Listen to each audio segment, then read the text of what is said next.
कि भाई ये भटकन छोड़ दो, स्थल हो जाओ। आपने देखा होगा कि अगर हम दही खाना चाहें तो दूध को गर्म करके जामुन लगा के उसको स्थल रखना पड़ता है। अगर हम हिलते डुलते रहे तो कभी भी दही नहीं बन सकता। हम अपने इस मन को एकाग्र करें, अपनी जो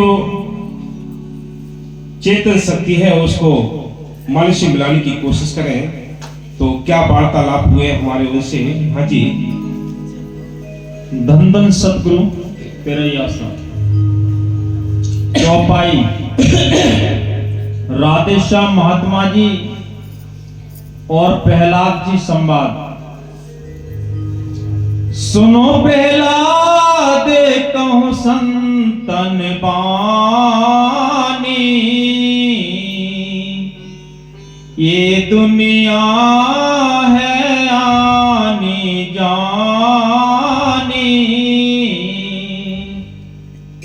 ये संसार मुसाफिर खाना, लगा है सब का आना जाना। ये संसार एक मुसाफिर खाना है। यहाँ राजा रंग फकीर सभी आते और जाते हैं। यहाँ कोई टिक कर नहीं रहता। किसी का यहाँ डंका हमेशा ही नहीं बजता रहा। बड़े बड़े योद्धा वीर, बड़े बड़ी सरकारें आई, सबको यहाँ से जाना पड़ता है, रिटायर होना पड़ता है। इसलिए संत कहते हैं ये जगत एक संसार एक मुसाफिर खाना है। हमें भी हमारा भी नंबर आएगा, हमें भी यहाँ से जाना है। लेकिन कुछ विचार करो कि साथ ले जाने के लिए क्या चाहिए। कौन सी ऐसी वस्तु है जो हमारे साथ जा सके। संसार की जितनी आंखों से दिखाई देने वाली वस्तुएं हैं सब भारी हैं, सारी ही भारी हैं। एक राई का दाना भी नहीं ले जा सकते आप। वहां ले जाने के लिए नाम की दौलत है, परमार्थ की दौलत है, वही चीज आपके साथ जा सकती है, बाकी कुछ भी साथ नहीं जाता। हाजी, काल निरंजन जाल पसारा, ये काल ने बड़े सुंदर तरीके से जाल पसार रखा है, बिछा रखा है।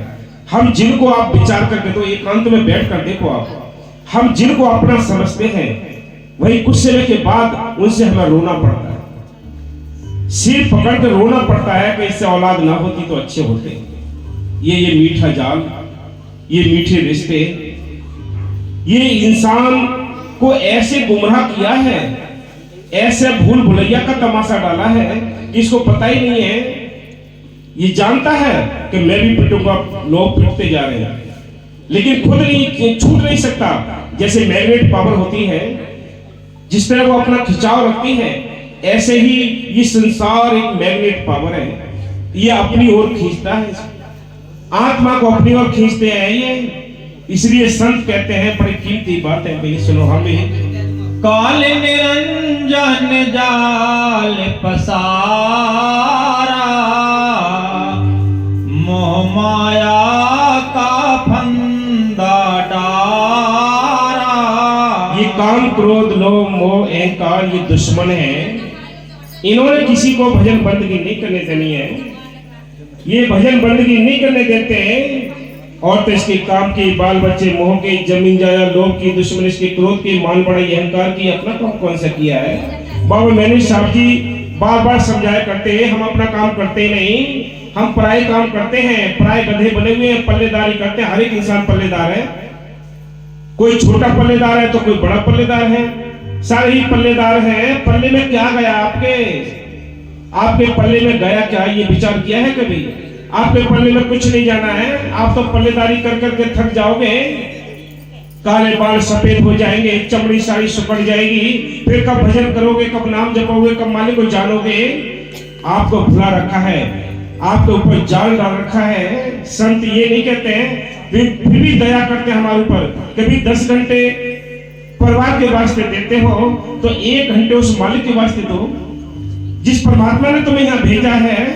कैसे उसने काम किए तुम्हारे साथ, उसके एहसान भी तो मानो, शुक्रिया अदा तो कर दो उसके लिए। जब तू पेट में था यहाँ तो दूध गर्म करना पड़ता है, चीनी डालनी पड़ती है, ताजी बासी देखना पड़ता है। जब तू अंदर था कहां से उसने खाना पहुंचाया, कहां से तुझे 9 महीने अंदर से कैसी ताकत दी, कैसा खाना दिया। यहाँ आने के बाद भी तेरे लिए मीठा दूध दिया, गर्म दूध दिया।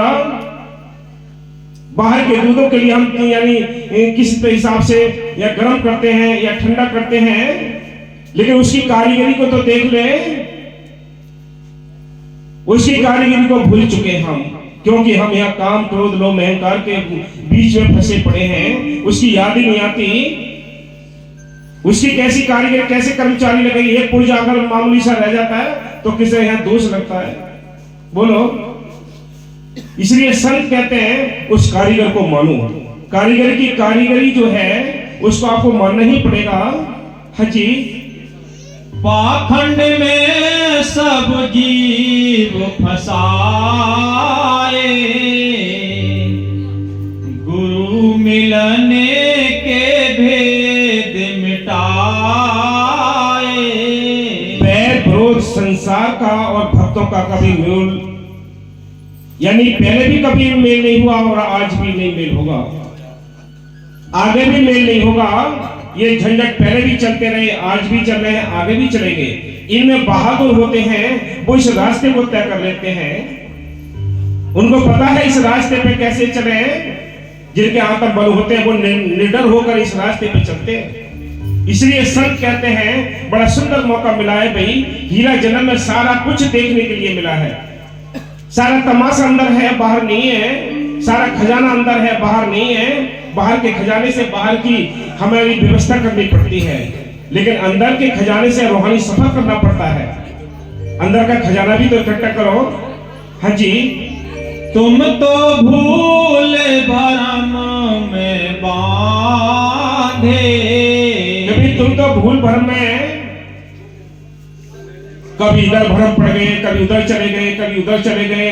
ये चक्कर चलते चलते ही हमारी उम्र बीत गई। पैर रुके नहीं, उनको समझाया पैर रोक लो, इनको कहीं स्थिर हो जाओ एक जगह। स्थिर नहीं हुए, चला चली रही, कभी यहाँ कहीं वहां, यहाँ वहां चला चली लगी रही। हाँ जी। कर्म करजे के बोझा लाधे, जीव बंधन लगे अपारा। सारी दुनिया बंधनों में बंधी पड़ी है।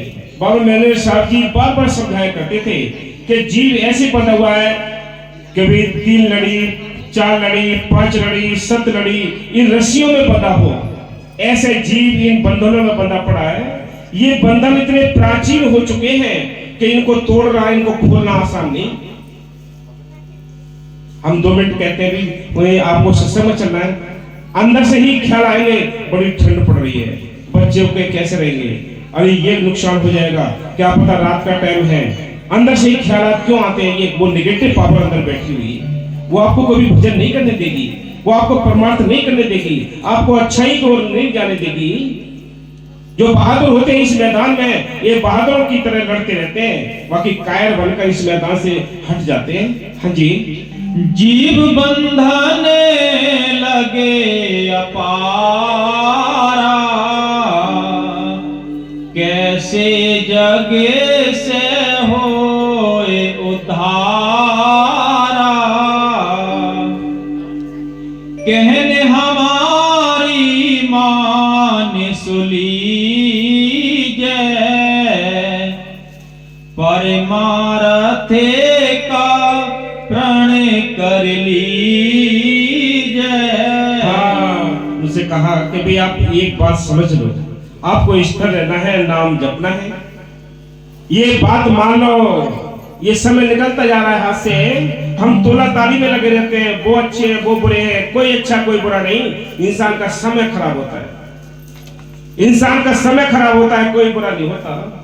जब जीव के साथ समय होता है जब ही उथल पुथल होती है, बाकी कोई अपने सब ठीक होते हैं, कोई बुरा नहीं है, किसी का कोई कसूर नहीं है, समय का खेल है ये। हाँ जी। तब गुरु दया करेगा भारी, जब हो जाओ गुरु बलिहारी। हाँ, वो कब दया करता है? वो मालिक दया कब करता है? जब उसके लिए हम बलिहार हो जाए, उसके लिए आत्म समर्पण कर दें, तब उसके लिए